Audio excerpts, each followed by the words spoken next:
introdução que diz respeito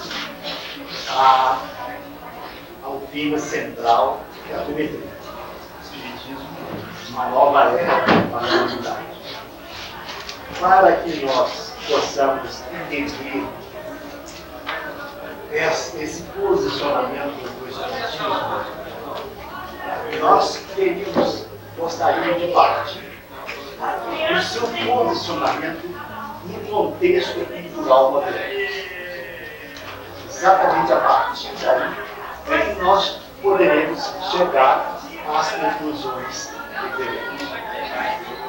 Nesse sentido, nós vamos apresentar o tema em 3 dimensões. A primeira dessas dimensões é exatamente a que nos propomos desenvolver acerca da crise de nossa época.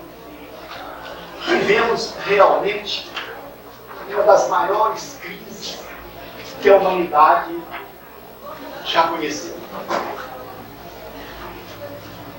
E faremos o seu diagnóstico e mostraremos a sua terapia. Gente, estamos atravessando uma das maiores crises que a humanidade já passou. Na verdade, nós poderíamos ver um dos efeitos dessa crise. Aliás, um dos mais extraordinários efeitos dessa crise. Uma primeira apresentação da mesma. Assistimos, de um lado, os extraordinários progressos do homem, as suas grandes conquistas materiais. Assistimos, de um lado, a projeção intelectual do homem como nunca vista na humanidade. Nunca vista. Nesse sentido, o irmão X, nesta obra Relatos da Vida, nos mostra as maravilhas que o homem produziu, realizou através dos tempos. Desde aquelas primeiras da antiguidade, as chamadas 7 maravilhas, os jardins suspensos da Babilônia, e tantas outras maravilhas, entre aspas, da humanidade, desde essa época da antiguidade aos nossos dias, a projeção intelectual do homem é extraordinária. E no mundo moderno, essas maravilhas se acrescem, elas aumentam. E ele então nos fala sinteticamente sobre essas maravilhas.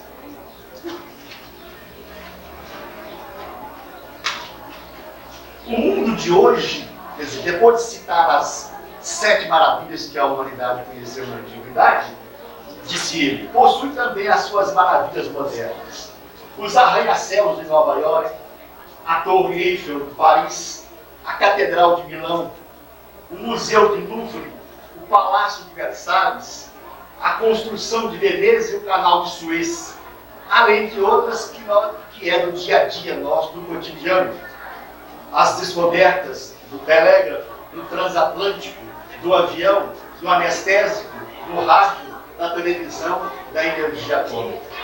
Essas maravilhas, então, substanciam efetivamente o domínio do homem sobre o mundo circundante físico, procurando, objetivando, revelar as suas leis. Quer dizer, revelar as leis do chamado princípio material. Desde o micro ao macrocosmo, o domínio do homem é espantoso. Desce ao infinitamente pequeno, libera a energia atômica, vai ao infinitamente grande para o homem, descendo à lua, nas primeiras conquistas siderais. Aí está a síntese de toda essa projeção. Ao lado dessa projeção intelectual, nós vamos observar uma indigência espiritual. Então, a primeira grande contradição que o mundo moderno nos oferece é essa. Essa de estar projetando o homem intelectualmente, de forma inusitada e inabitual, e de outro lado, a sua indigência moral e espiritual. Nesse sentido, nós poderíamos ver essa profunda indigência através de duas guerras mundiais no século XX, as revoluções, o aumento da criminalidade, os genocídios, a explosão sexual, a subversão dos valores, a violência, a droga, o suicídio, a loucura, a miséria, a fome, o caos político, econômico, social. Tudo isso evidenciando a tentativa do homem também de se libertar dessas realidades negativas. E observamos que é extraordinária essa tentativa do homem de se libertar dos grilhões que o mundo está oferecendo de forma inusitada. Então, nós poderíamos perguntar agora qual seria a terapêutica.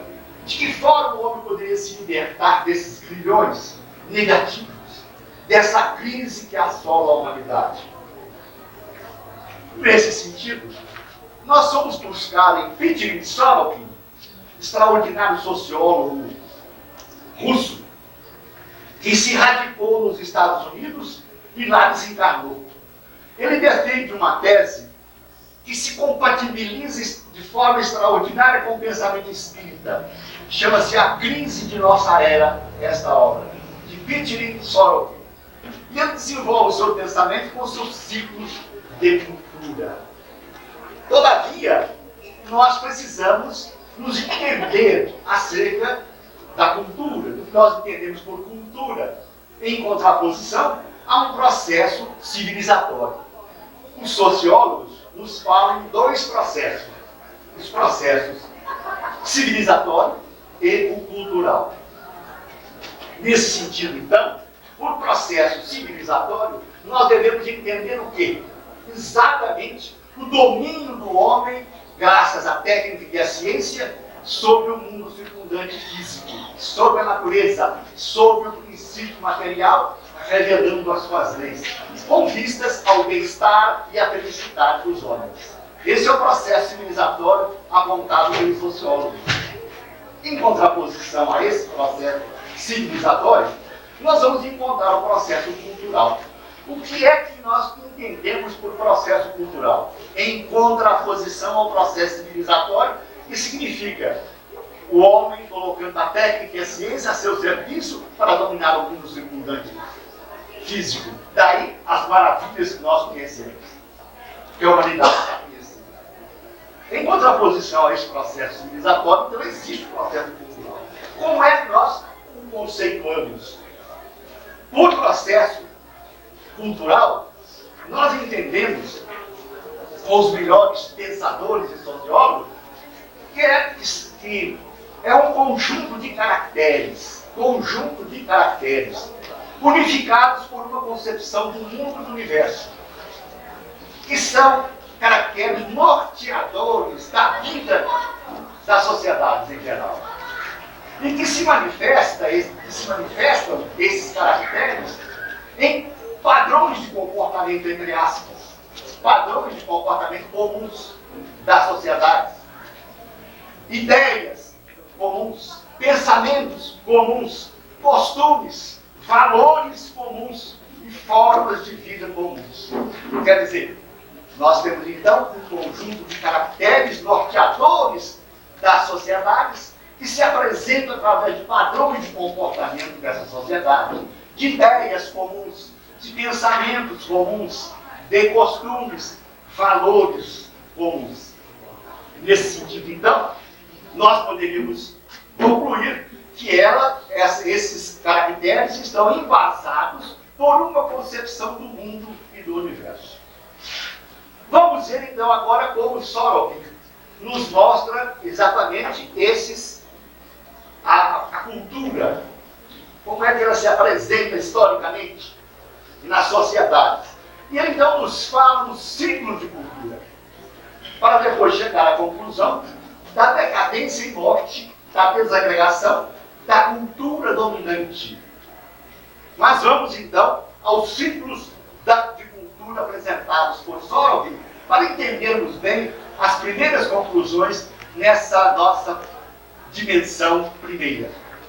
A cultura ideológica é a primeira que ele nos mostra. Essa cultura ideológica tem suas bases supersensório, no supersensível, que está acima da matéria, que está acima dos sentidos, no transcendente, entre aspas, no absoluto em Deus, a verdade e os valores relacionados com o processo de conhecimento, com as belas artes, com a ética, com as leis, tudo isso está subordinado, tem as suas bases exatamente nos sentidos. E ele no sentido, no supersensível, naquilo que está acima dos sentidos, a sua verdade fundamental e o valor das coisas, dos valores, estão assentados no transcendente, no absoluto, em Deus, na fé, em última análise. Nós poderíamos ver mais com mais propriedade o próprio Solomon, quando ele nos fala, no capítulo 1, as folhas 12 e 13, exatamente na Idade Média, a manifestação dessa cultura ideológica que tem no transcendente, no absoluto, em Deus, as suas bases. Consequentemente, o critério de verdade e os valores são todos eles decorrentes da concepção, desta aceitação de Deus do absoluto, do transcendente. Idade Média, que é essa cultura ideológica, todos os setores importantes da cultura medieval conjugam esse princípio e valor fundamental com a fórmula prescrita do credo cristão. Estão, portanto, suas bases em Deus, que é o seu valor em última análise, a sua verdade em última análise. A base de dita cultura, dessa medieval, encontramos lá no credo. Creio em um só Deus, Pai onipotente, Criador do céu e da terra, etc, etc.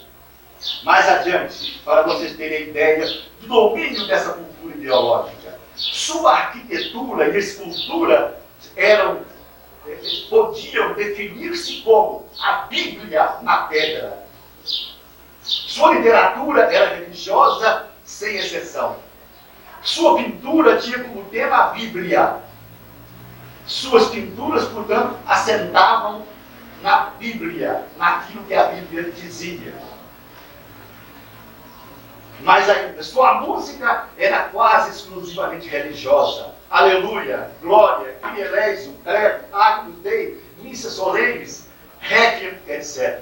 Sua filosofia era idêntica à religião. E a teologia se centrava sobre o princípio de valor básico, Deus. Sua ciência era uma simples colaboradora da religião cristã. E a ética, e a sua ética e as suas leis eram somente uma adaptação prática dos 10 mandamentos. E assim vai, mostrando a presença da cultura ideológica que tem suas bases no supersensível, no suprassensório, no transcendente em Deus.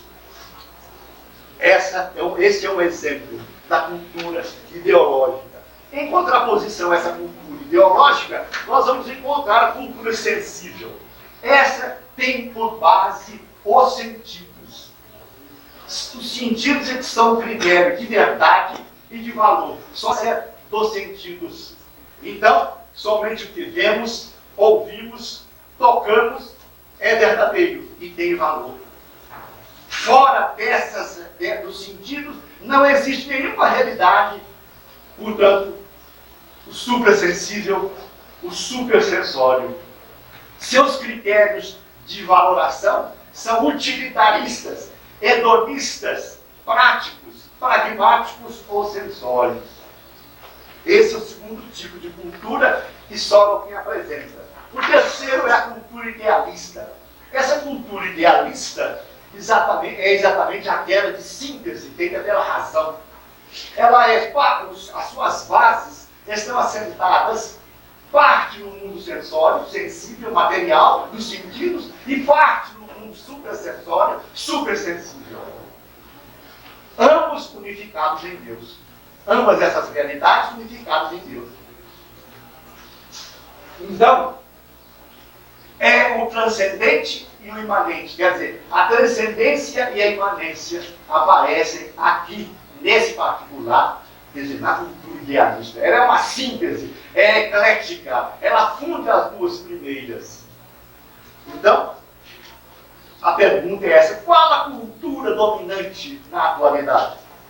É a cultura sensória, sensível ou materialista? Porque, na verdade, o que a invasa, a doutrina que a invasam, as doutrinas que a invasam, são doutrinas materialistas. Nas ciências, são as ciências materialistas, com seu objeto. Então, aqui, nós vamos encontrar a afirmativa de Solon de que essa cultura ela é um verdadeiro ciclo de vida. Ela atingiu seu esplendor com todas as suas manifestações. Agora está na fase de decadência e morte, de desagregação, de desintegração. Dizer então, em última análise, que a grande contradição do século moderno, a grande crise, se revela na desintegração da cultura sensível ou sensória e o nascimento de uma cultura idealista, aquela de síntese, aquela eclética. É isso aí. Ele nos fala com muita propriedade. A crise do mundo que o mundo está vivendo não está na contradição entre a democracia e totalitarismo, nacionalismo e internacionalismo, capitalismo e socialismo, quase militarismo, etc, etc, etc, etc. Para ele, tudo isso constitui efeitos, subprodutos da grande contradição que significa entre a desintegração da cultura sensória, sensível e materialista e o nascimento de uma cultura idealista. De uma cultura idealista. Então, nós podemos observar agora como isso se manifesta. Vamos ver a crise e suas manifestações, para verificarmos se Solon tem razão e chegarmos às primeiras conclusões nesse segmento, nessa dimensão que nós estamos apresentando.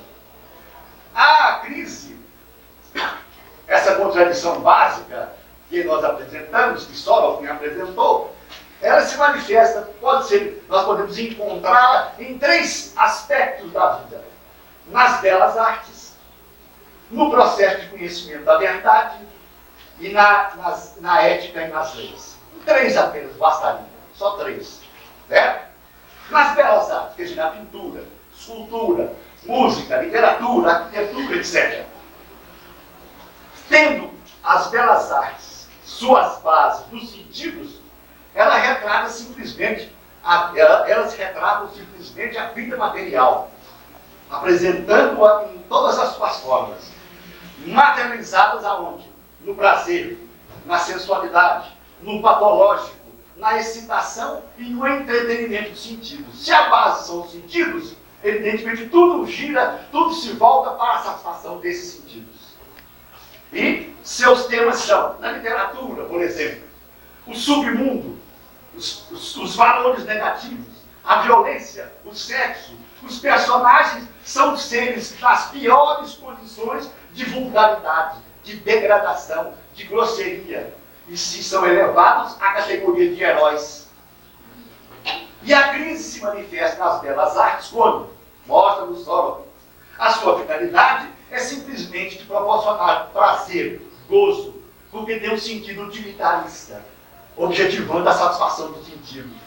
Converte-se na arte de superfície, esquecendo o essencial, entre aspas. Está nos sensacionalismos e êxitos efêmeros, reproduzindo apenas o patológico, o submundo, como forma de criar novas excitações para a diversão, para os sentidos. O seu objetivo maior é retratar a diversidade em vez da unicidade. Tornam-se as belas artes de profissionais, objetivando o lucro. Essa é a manifestação da crise no mundo, na área das belas artes. Na área do processo de conhecimento da verdade. A verdade está sentada nos sentidos. É claro que a cultura é sensória, é sensível. Então, o que acontece? Nada que não tenha passado pelo sentido existe na mente. Eles apresentam até uma linguagem, num preceito latino, que nós traduzimos. Nada há na mente que não tenha passado antes ou que existem nos sentidos. Bem, está assentada nas ciências e tem base também nos sentidos e tem base também nas ciências, que são materialistas. Vamos exemplificar. A psicologia não é mais a ciência da alma, é a ciência dos fenômenos psíquicos, dos fenômenos mentais, dos fatos mentais, dos fatos psíquicos. A religião se transforma em evangelho social. A educação, objetivo, conhecimento útil, somente a instrução do conhecimento útil e a profissionalização do homem. Dessa forma, como é que a crise se manifesta? Diz ele, na extinção dos limites entre o que é verdade e o que é falso. Por quê? Porque tem uma base utilitarista. O conhecimento é em função da utilidade que representa o objeto seu. Assim, qualquer ideologia seria verdadeira desde que útil aos seus defensores. Então nós teríamos a verdade capitalista, a verdade socialista, a verdade operariada, etc, etc. Conforme a sua utilidade para eles. Isso é, efetivamente, o caos, a anarquia. Além do mais, o conhecimento tem sua base no temporal, no contingencial, em razão da mutabilidade das coisas. E a pergunta se impõe, onde o falso, onde o verdadeiro? E por ser, sobretudo, o conhecimento materialista, que degrada o homem, apresenta o homem como sendo um composto de elétrons e prótons, um animal composto de estímulos e respostas, uma libido psicoanalítica, um organismo comandado pelo subconsciente ou pelos reflexos condicionados, um conjunto de fenômenos psíquicos. No campo dos valores, isso no campo da verdade, no campo dos valores, eles são invertidos. Valores, para nós ficarmos bem claro na nossa exposição, dizem respeito à piedade, à bondade, à fraternidade, à honestidade, à justiça, etc, etc. Pois bem, no campo desses valores, a piedade se identifica com a ignorância e a superstição. Da mesma forma que a caridade com a fraqueza. A integridade moral, a honestidade com a hipocrisia. Quanto aos descobrimentos, não seriam devidos também à intuição, mas, sobretudo, ao acaso, seriam devidos ao acaso. Com isso, há uma explosão de energias e forças interiores, tornando inútil e degradante as formas de relacionamento entre os homens. Aqui a cultura sensória ou sensível se torna incapaz para resolver os grandes problemas humanos. Na ética e nas leis, o último segmento, onde essa crise se manifesta. Nós sabemos que a sociedade está regida por leis, por regras morais, éticas, tendentes à adaptação do homem em sociedade. O homem coexiste com outro homem, não existe isoladamente. Nesse processo de coexistência, tem que se adaptar reciprocamente. E para se adaptar, existem essas regras morais, as regras jurídicas, etc, etc. Tendentes, evidentemente, a obter o melhor resultado para o processo social de adaptação, para que os homens não caiam no caos, na anarquia, na desagregação social. Então, o que acontece? Com as suas bases sensórias, utilitaristas, as leis, as regras morais se transformam em instrumentos da classe dominante que quer a alienação do homem e a sua exploração. Vejam bem. Então, a grande e verdadeira contradição, diz o Solon com muita propriedade, está na desintegração da cultura sensível e o nascimento da cultura idealista, que leva em consideração a matéria, mas coloca acima de tudo o espírito. A cultura sensória, ela se torna incapaz para controlar e resolver os grandes problemas da humanidade, tais os existentes nos processos sociais, econômicos, políticos, éticos. Nunca a humanidade conheceu tantas revoluções, tantos crimes, tanta violência, doenças mentais. Nunca a humanidade falou tanto em paz, preparando-se para a guerra. Nunca se falou tanto em prosperidade, ao lado de tanta miséria. Nunca se falou, portanto, em padrões de comportamento à altura do homem do século XX. E nunca nós tivemos padrões tão baixos. Porque, na verdade, esses padrões de comportamento, as ideias, os pensamentos, são todos eles hedonísticos, utilitaristas, objetivos a satisfação simplesmente dos sentidos. E por isso, o homem somente quer gozar a vida, negando a tese teísta. E, resultado, caos, a anarquia, a insegurança, a intranquilidade. E a pergunta então é a seguinte: se é a idealista a cultura que está nascendo, em contraposição à cultura sensória ou sensível dos valores dos sentidos, da verdade dos sentidos, qual a doutrina que poderia embasar o novo tipo de cultura? A cultura está nascendo. Quer dizer, ela é transcendente e imanente. Ela mostra, dá valor ao material, mas coloca acima de tudo o espiritual. E unifica ambas as realidades em Deus. Esse é o tipo de cultura de Sorokin que está nascendo. Veja então como esse entendimento de Sorokin se compatibiliza com as conclusões imortalistas, teístas da doutrina espírita. Evidentemente, é a doutrina espírita, é a nossa conclusão. Quer dizer, o espiritismo pela sua origem e natureza. Vamos lá. A sua origem e natureza. Está aqui em a Gênese, no capítulo 1, no item 13, exatamente a exposição feita por Kardec acerca da sua origem e da sua natureza. Nos fala no item 13 que ela é a revelação, ela é transcendente e imanente ao mesmo tempo. Ela é divina e científica. Divina porque é da autoria dos espíritos. Científica porque depende da elaboração feita pelo homem. A partir de Kardec, aquele principal responsável por desfraldar a bandeira dessa terceira revelação. Então, divina e científica. O Espiritismo não nos mostra a realidade da matéria, não reconhece a realidade da matéria, mas coloca acima dela a realidade do Espírito. Ambos unificados em Deus. Está lá no livro dos Espíritos. Os elementos gerais do universo, matéria, espírito, além do intermediário, o fluido universal, ambos unificados em Deus. Vejam a compatibilização da ideia. Além do mais, ela nos fala, a doutrina nos fala da sua origem, da sua natureza tríplice de ciência, de filosofia e sobretudo de religião. E nos mostra, nos aponta o Cristo como a única solução para todos os problemas humanos. Está lá no Bezerra de Menezes, Problemas do Mundo, a sua extraordinária mensagem. O mundo está repleto de ouro, ouro nos cofres, ouro no mar, ouro nos continentes, mas o ouro não resolve o problema da miséria. E aí ele fala sobre a crise nas organizações, sobre a crise da cultura, nas opiniões, etc, etc. E mostrando que, em última análise, a solução está no Cristo.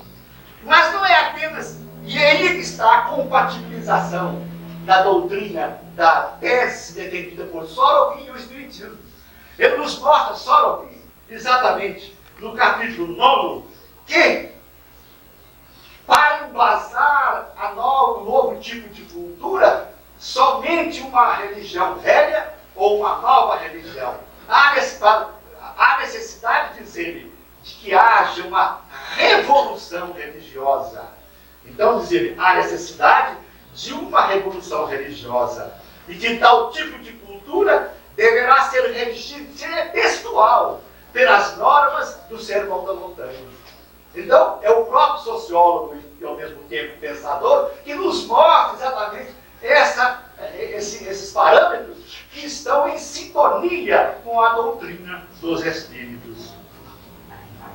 Além do mais, é a única doutrina capaz de enfrentar o materialismo com suas próprias armas.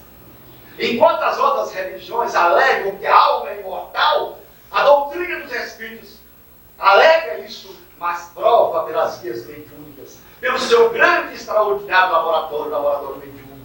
e pelas diversas faculdades mediúnicas, evidencia essa imortalidade. Isso é que é importante. E exatamente bate o seu inimigo principal, que é o materialismo, no seu próprio reduto. Pela razão, pela lógica e, sobretudo, pela experimentação. Então, a doutrina enfrenta exatamente o materialismo com as suas próprias armas. Além do mais, é a grande síntese do conhecimento humano, no seu tríplice aspecto de ciência, de filosofia, mas sobretudo de religião. E, nesse sentido, nós poderíamos lembrar que,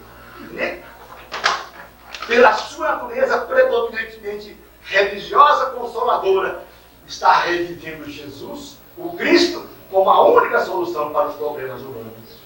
Então veja a compatibilização entre a ideia de Sorokli com a ideia espírita, que encontra respaldo na cultura moderna. Vejam bem, que encontra respaldo no processo cultural moderno. O que está em crise não é o processo civilizatório da qual falamos, quer dizer, o domínio do homem sobre o mundo circundante físico, mas está em crise o processo cultural, incapaz de controlar a crise que aí está, que é avassada, que ela própria deflagrou. Então, ela, pela sua natureza predominantemente religiosa, consoladora, revive Jesus. E consubstanciando ou materializando a sua afirmativa. Se me amais, guardai os meus mandamentos, e eu rogarei ao Pai, e Ele vos enviará o Consolador, que ficará eternamente convosco. Então, ele é predominantemente a religião da sabedoria e do amor, antes de ser ciência e de ser filosofia. Há o segundo agora segmento que nós gostaríamos de mostrar. É exatamente a consolidação e evolução mediúnica da doutrina. Ela não é apenas aquela que se compatibiliza com a tese de Sorokli, de Peter Sorokli.